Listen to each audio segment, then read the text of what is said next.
Merci pour l'accueil ici à Rennes. Alors, je vais vous parler de mon travail, de mes livres et un petit peu de mon parcours. Donc aujourd'hui, à ce jour, j'ai fait 5 livres. Voilà, mon premier livre est sorti en 2013. Et donc, nous allons parler d'images, de textes, de narration et aussi du livre, de l'objet, du papier, du format. Donc, mon premier livre, Bonhomme, sa maison et pluie. Alors d'abord, est-ce vraiment un livre ? Alors ça s'ouvre, c'est une boîte. Une boîte dans laquelle on trouve 10 petits Leporello. Alors qu'est-ce que c'est un Leporello ? C'est juste une bande de papier pliée en accordéon. Et il y a 10 histoires, 10 historiettes, 10 aventures minuscules de bonhommes dans la boîte. Alors, je vais vous en montrer quelques-unes, je ne vais pas toutes vous les lire. Bonhomme, sa maison et pluie, c'est l'agrume. Et pour la petite histoire, c'est mon premier livre jeunesse et c'est leur premier livre jeunesse. Alors je vais vous montrer la chaise.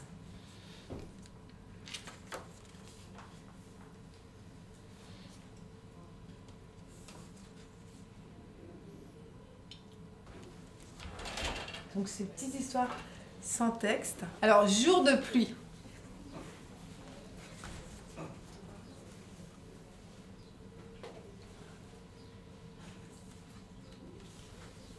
Alors là, il y a un personnage. J'indique parce que vous êtes un peu loin.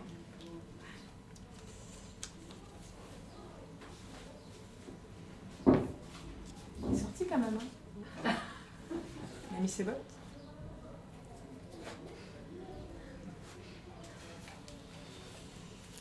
Jour de pluie. Je laisse regarder. Tremblement de terre.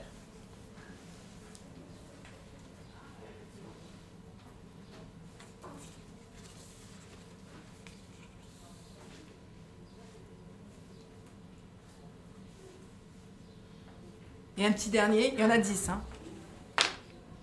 Alors le dernier, c'est jour de thé. Donc on avait jour de pluie, dans la boîte il y a aussi jour de chance. Là, c'est jour de thé.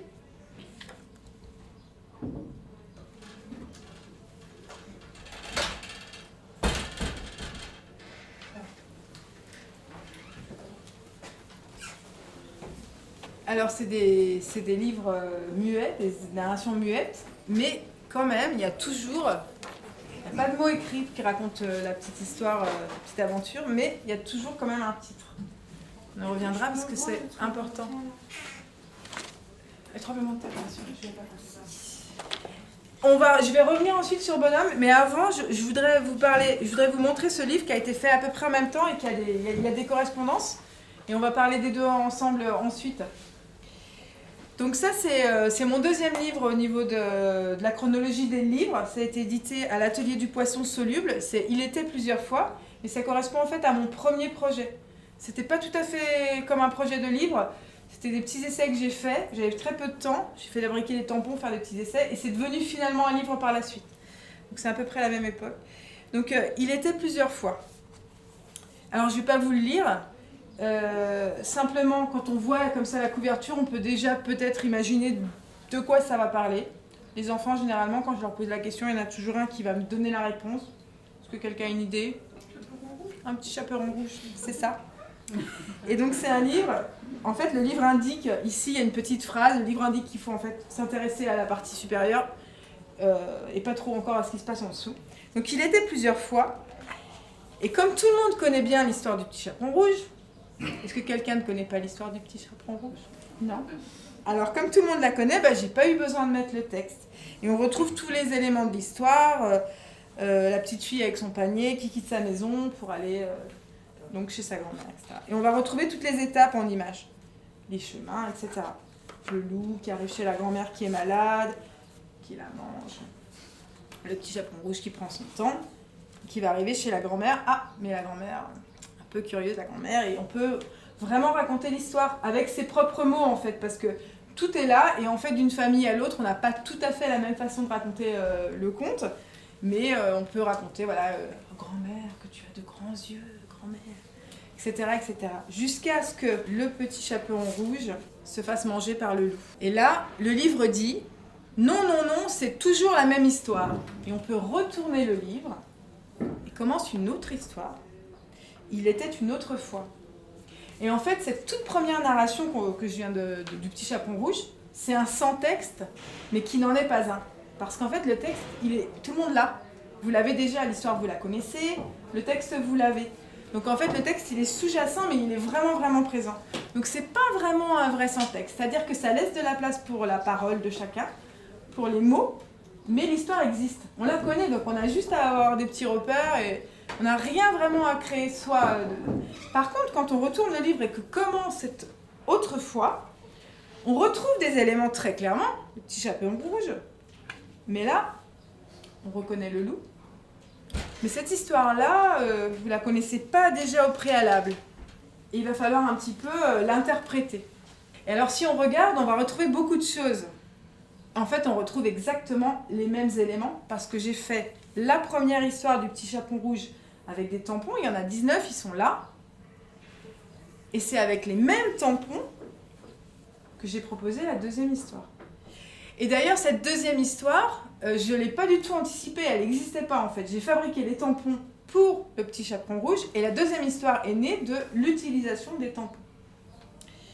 Et donc, ce que je veux dire par là, c'est que j'aurais pas imaginé faire un dragon dans cette histoire si j'avais pas réussi à faire un dragon avec mes tampons. J'ai pas pensé je vais faire un dragon. Non, j'ai utilisé les tampons. C'est par l'image en fait que s'est construit l'histoire. Donc, le tampon c'est très pratique parce qu'on peut très facilement multiplier une forme, l'utiliser rapidement et la reproduire. Donc avec un arbre, on peut faire un arbre. Mais on peut faire aussi une forêt. Et ce que j'ai découvert en utilisant les tampons, c'est qu'avec un arbre, on pouvait faire aussi des jambes et un corps de dragon. Ça, je ne savais pas. Ça, je l'ai vu en le faisant. Et en fait, chaque forme, en fait, c'est ce qui m'intéresse toujours dans mon travail finalement, c'est les formes, leur transformation ou leur détournement. Qu'est-ce qu'elles sont, qu'est-ce qu'elles peuvent représenter dans ce qu'elles sont, mais qu'est-ce qu'elles pourraient représenter aussi dans leur utilisation. Et donc parfois, quand je vais dans les écoles, les enfants, il y a des travaux qui sont très très bien, qui sont proposés par les enseignants, et parfois ils ont fait des choses pas possibles, ils ont passé des mois à faire quelque chose, mais ils ont d'abord écrit l'histoire, et après, avec les quelques tampons qu'ils avaient, ils devaient l'illustrer. C'est très très difficile, je leur dis, mais c'est beaucoup plus difficile que moi, ce que j'ai fait. Puisque là, ils ont double contrainte, ils ont déjà une histoire d'un côté, il faut faire les images ensuite. Donc voilà, donc en tout cas, dans cette histoire-là, le Petit Chaperon Rouge, elle ne va pas se laisser faire, elle ne va pas se laisser manger, et elle va sauver sa grand-mère. Et là, la dernière image dit « Qu'est-ce que tu fais la tête en bas ? Je regarde le monde à l'envers. Range plutôt tes jouets et au lit. D'accord, mais tu me racontes une histoire. » Et on peut retourner le livre et raconter l'histoire du Petit Chaperon Rouge. C'est un livre sans fin. Donc, pourquoi je vous ai montré ces deux-là en parallèle ? Parce qu'ils ont des similitudes dans la démarche de construction du livre même et de la narration. C'est-à-dire que donc là, ça a été le tampon, qui a été le point de départ. Et là, c'est un peu la même chose parce que ça a été fait en gravure.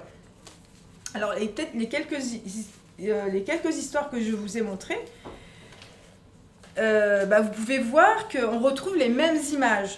C'est-à-dire qu'en fait, on a vu, par exemple, les objets. Alors, les objets, dans le tremblement de terre, ils sont présents au début. Mais là, par exemple, dans cette image-là, on retrouve les objets du personnage. Et alors, on retrouve le personnage. Alors, le personnage de Bonhomme, c'est pas seulement le même personnage d'une page à l'autre, c'est la même image du personnage. C'est-à-dire qu'il a la même position, la même attitude, exactement. Donc j'ai fait ça en gravure. La gravure, c'est comme le tampon. Donc là, il y a plusieurs techniques de gravure qui ont été mises bout à bout. Il y a de la gravure sur plastique, il y a de la gravure sur bois et il y a de la gravure sur gomme qui correspond au tampon, comme a été fait aussi, il était plusieurs fois. Et donc en fait, pourquoi je vous parle de ça ? Parce qu'en fait, dans ce projet-là, dans ces deux projets-là, la technique utilisée, donc la gravure, a été le moteur en fait, a été le moteur narratif. Et c'est ça qui m'a intéressée, c'est-à-dire que comment avec une technique, on peut essayer d'utiliser cette technique pour aller vers du narratif, de l'histoire. Donc là, en l'occurrence, comment j'ai procédé? J'ai pas du tout anticipé les histoires. Je me suis dit quand même au point de départ, je me suis dit bon, j'avais très peu de temps dans ce moment-là de ma vie, je voulais faire des histoires, je reprenais la gravure mais j'avais vraiment pas beaucoup de temps. Donc je me suis dit bon, qu'est-ce que je peux faire qui soit efficace, comment je peux aller au plus simple, au plus vite à du narratif? Je me suis dit pour raconter une histoire, il faut au moins un personnage. Il faut un lieu. Donc ça, c'est une seule matrice en bois découpée en deux et vers une fenêtre. Il faut quelques objets pour pouvoir créer de l'action. Donc on va voir, on retrouve les objets. Il y a des objets qui sont à usage multiple, encore avec le jeu du détournement, et il faut un peu d'imprévu. Et à partir de là, en superposant les images, c'est-à-dire que donc en gravure, à part le tampon qui peut être fait à la main, généralement on passe sous presse, surtout pour le plastique gravé. Donc le personnage et la pluie sont sur plastique, c'est la gravure qui passe sous presse. Donc je passais une plaque, j'imprimais mon personnage, et puis j'allais imprimer la maison par-dessus, pof, le personnage était dans la maison.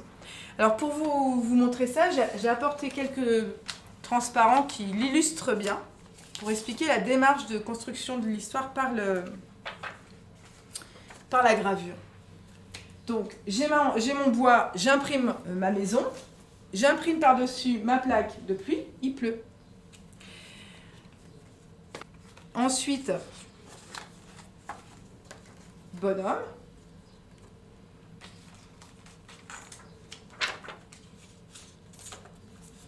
Dans sa maison. Et donc ça s'est construit comme ça, pas à pas. Mais il y a des choses qui étaient très empiriques, j'essayais. Bon, évidemment, on peut l'anticiper un peu ça, mais c'est mieux d'essayer parce qu'il y a des nouvelles idées qui arrivent. Alors par exemple,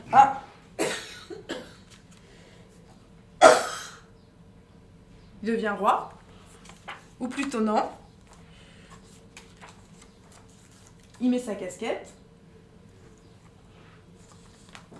il enfile ses bottes et il sort de chez lui. Donc c'est assez long en gravure parce qu'il faut à chaque fois on crée la plaque, la passer. Bon. Donc après on prépare un peu quand on commence à avoir des idées. Et donc ça s'est construit image par image. Et quand j'avais des images qui m'intéressaient, j'en prenais note. Et puis de toutes ces images, se sont construites les petites narrations. Donc des petites aventures minuscules. Il ne se passe pas beaucoup de choses, mais quelque chose se passe entre la première et la 5e image. Alors évidemment, c'est pas des histoires à raconter, histoire du soir à raconter, c'est plutôt des choses à investir, soit ou un enfant seul, dans des petites choses du quotidien, des petits détails, même, ça peut ouvrir un dialogue aussi sur les couleurs, après, ça peut ouvrir un dialogue entre l'adulte et l'enfant, ou simplement être une base pour s'inventer des histoires. Et par le jeu des détournements des formes,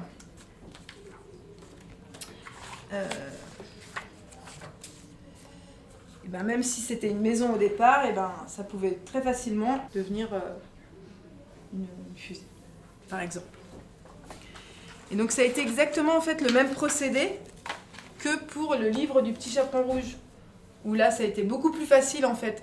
En fait, chaque médium va avoir aussi, il va naître des images au tampon, des choses avec beaucoup plus de répétitions, par exemple.